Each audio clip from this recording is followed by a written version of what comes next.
Keep it clean, safe and secure. Again, you know, that's a key element.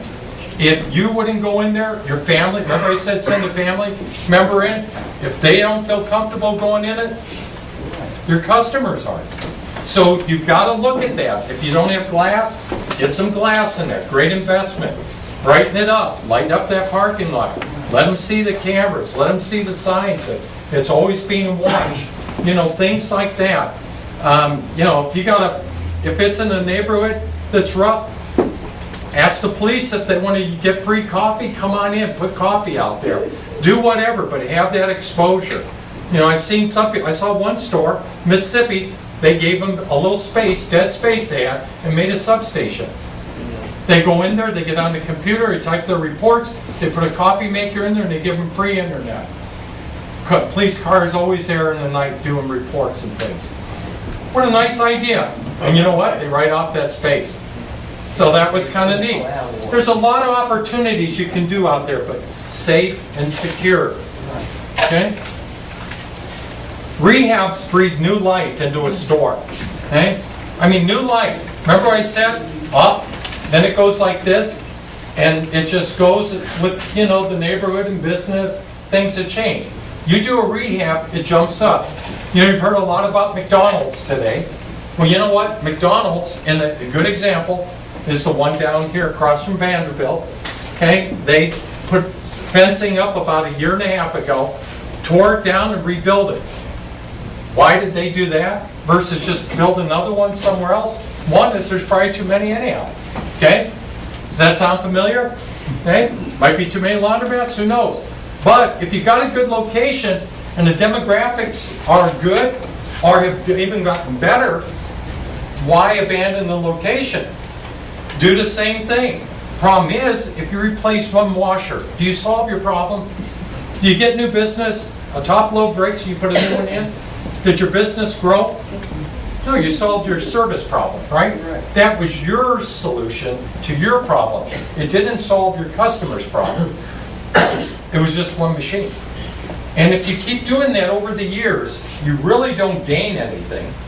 And people come in, then they just kind of use those machines. So it kind of cut down the number of machines that you really have. Until you replace a whole row, then you can actually do something different. You replace that whole row, guess what's the best time to raise your vents? When you do something, right? You put in new lighting, you fix new air conditioning. When summer, everybody else in the neighborhood has hot laundries, and you have the only one that's at 78, instead of everybody's at 90, that's a big difference. That's a time to raise the vents. In fact, if you want to do something like that, you put up an easel. And you say, look, I just bought this store, or I just want to rehab, I'm going to put a plan together. Once the store is depreciated, do you really get a lot out of it? No. You know, your account will tell you, reinvest, reinvest, keep a cycle, keep depreciation going, and so forth. So you put up an easel and you say, hey, this year, I'm going to do this, this, and this. Air conditioning and heating, new system. You know, and then I'm going to redo the bathrooms. I'm going to get an electric door. I'm going to do this, I'm going to do that. And you know what? Check, check, check. So one is you're getting bang for your buck. People buy into it. When they come into your store, they get excited about it. And they say, hey, they're doing something. You know, this store's moving along. I like it. And they say, hey, when are you going to get that air? Next month. It's going to be in and operating. Just before the hot season. Great. Okay? And then when it happens, check. But you know what? You go up a quarter vent. When you do that, that pays for the air, pays for the electric, right? It's more efficient. And now you got it. That's the time to raise the vent. And then when you go and do this next, I'm going to replace all those old tops with these brand new shiny machines that are super efficient. And tell them that. It's easier on your clothes and does a better job of washing, spinning, and so forth. Check. Then comes in higher than what it replaces. That's how you pay for it. Dryers, all those single old dryers that you have, you got them there, old dryers are going to be replaced. And you buy your first bank of 6 or 12 of these. And then you go and buy your next bank after that. Phase them in. But you got to buy enough of them to make a difference.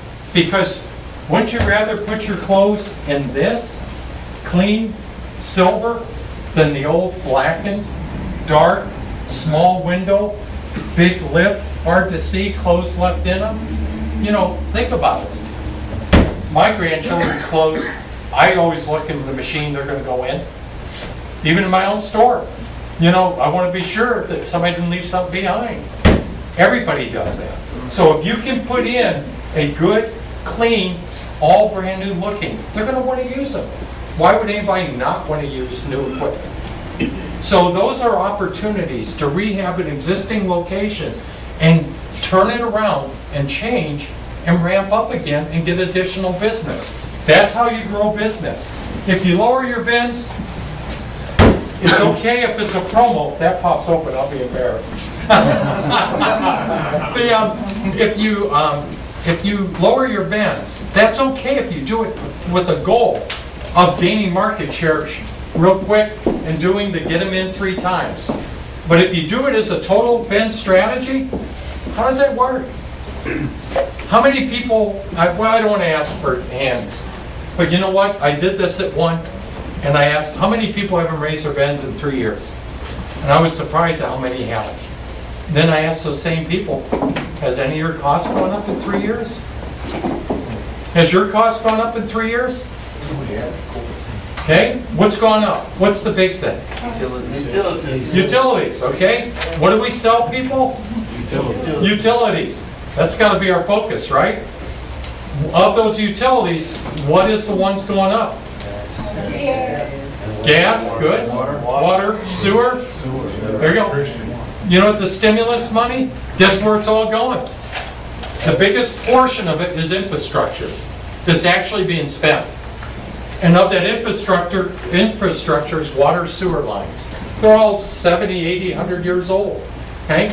So in my town, every street's torn up, and we had 3 price increases in the last year and a half, all 33% on water and sewer.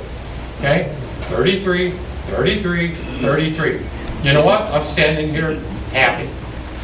It didn't bother me one bit. I just raised my VINs every time. But you know what? When do you raise your VINs?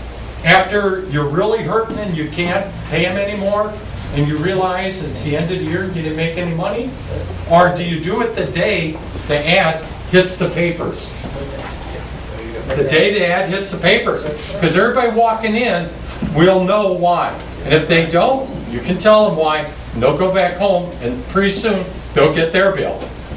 And they'll figure it out, right? And they'll say, you know what, he isn't a son of a gun after all. So, very, very important. Right? This one always takes a moment, I don't know why. Must be like my memory. It has lapses. There we go.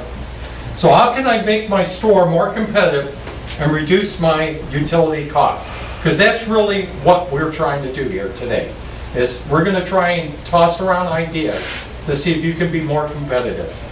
First of all, we got to reduce our water consumption. You know, unfortunately, our industry is based on top loaders. Top loaders wash through submersion. You submerge it because it's the only way it can wash. The hole's on the top. So if they're not in the water, they're not going to get washed. Okay? Unfortunately, you know, we built that because top loads are the most inefficient washers in the world. We're the only place in the world that uses top loaders because, you know, we had a lot of money. Utilities was pretty much free. It wasn't an issue. Well, it is now. And that's all changed. So what's happened is you have to go to front loads. That's what the whole world's been using because their water costs have been unbelievably high compared to ours and almost non-existent. And so in turn, they've always conserved. But by the way, they've always had a better wash and a better rinse than we ever had. Did you ever, how many people had to scrub dirty socks before they put them in the top loader? They all do, right? Why would we do that? It's a washer. You never have to do that with the front loader, okay? They get them clean. But top loaders, you always have to do that. And that was back when they used 55 gallons of water, okay?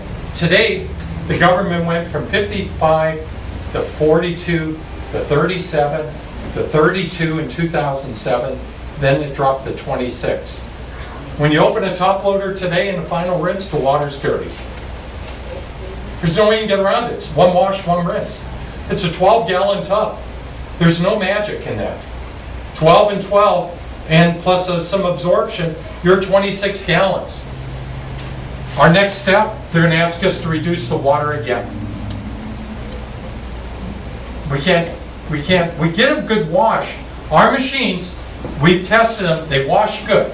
Because you know why? We reuse the wash water for the first rinse, partial first rinse. So actually we're getting a lot longer wash cycle because everything pretty much carries over the soap.